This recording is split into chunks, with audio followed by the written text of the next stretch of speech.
Hezbollah is operating as a decentralized guerrilla movement. And so we'll see different cells operating more or less autonomously from the central core. And this way they're a very resilient fighting force, because even though Israel has severely degraded the strategic leadership, operational leadership of Hezbollah, they've also degraded the communication system. The different cells of the guerrilla movement are still operating fairly well. They are using initiative as they see fit. They obviously have their own zones of operation where they have been preparing for an infantry incursion or invasion from Israel for a very long time. They've prepared the ground with different tunnels, hideouts. We will see, as soon as the IDF moves into villages and sort of inhabited areas, we will see some sort of, almost like urban combat where, Hezbollah fighters will attack from the rear, will create ambushes and traps. And we've seen already that over the last 8-9 days of ground operations, that Hezbollah has been quite successful in pushing back, or at least fighting the IDF to a standstill.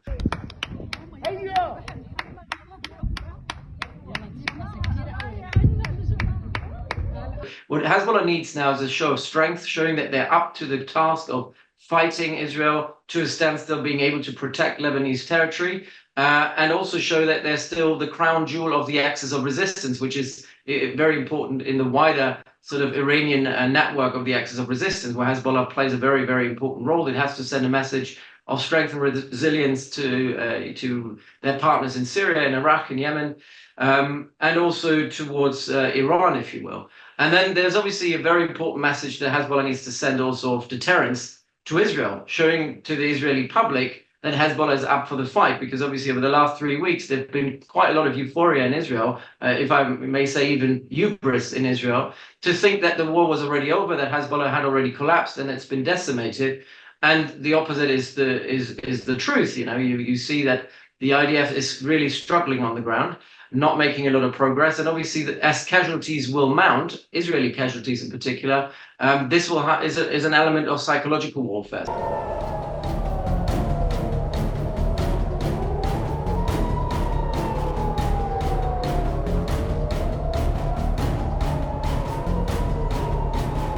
I think Hezbollah is holding back ballistic missiles for a kind of time of no return, if you will. These are the weapons of last resort, which is surprising considering that Hezbollah is under immense pressure. But I think they do know that once they fire these ballistic missiles, they're going to give away where they are, where they're stationed, and give Israel a pretext to bomb there. And secondly, it will also cross another red line whereby Israel will have to expand even further.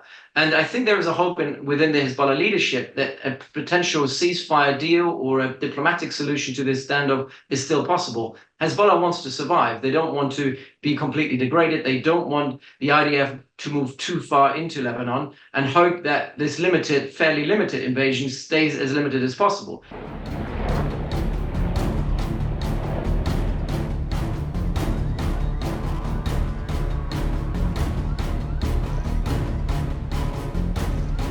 And facing Israel, now Hezbollah has a dual strategy. One, they want to maintain bombing northern Israel, keeping the pressure on Israel.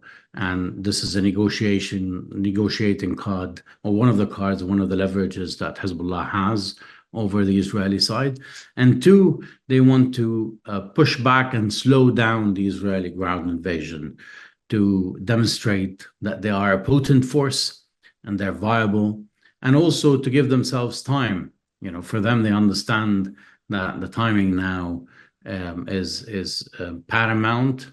They understand that the U.S. elections is going to be on the 1st of November, and after that, the pressure might mount on the Israelis. It might not, but it might mount on the Israelis, and there will be more diplomatic effort on that front.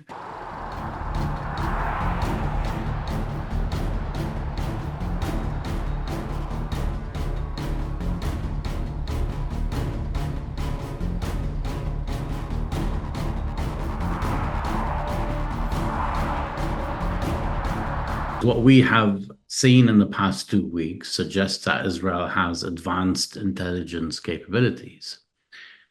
And whether it applies to the ground invasion is yet to be seen. Where these intel capabilities concentrated around warehouses in South Lebanon and facilities in the southern suburbs of Beirut, or do they include the tunnel system? We haven't seen any sophisticated strikes against the tunnel system so far, which suggests that Hezbollah will maintain an ability to strike against Israeli forces in the south, even as Israel uses immense firepower and massive destruction against towns around the border region. So I think the question of how will Hezbollah resist and how strong will the pushback be is banking on whether Israel has any more surprises up its sleeves, or we've moved beyond that, and now it's a regular ground invasion of which Hezbollah is fully prepared and will inflict casualties on the Israeli side.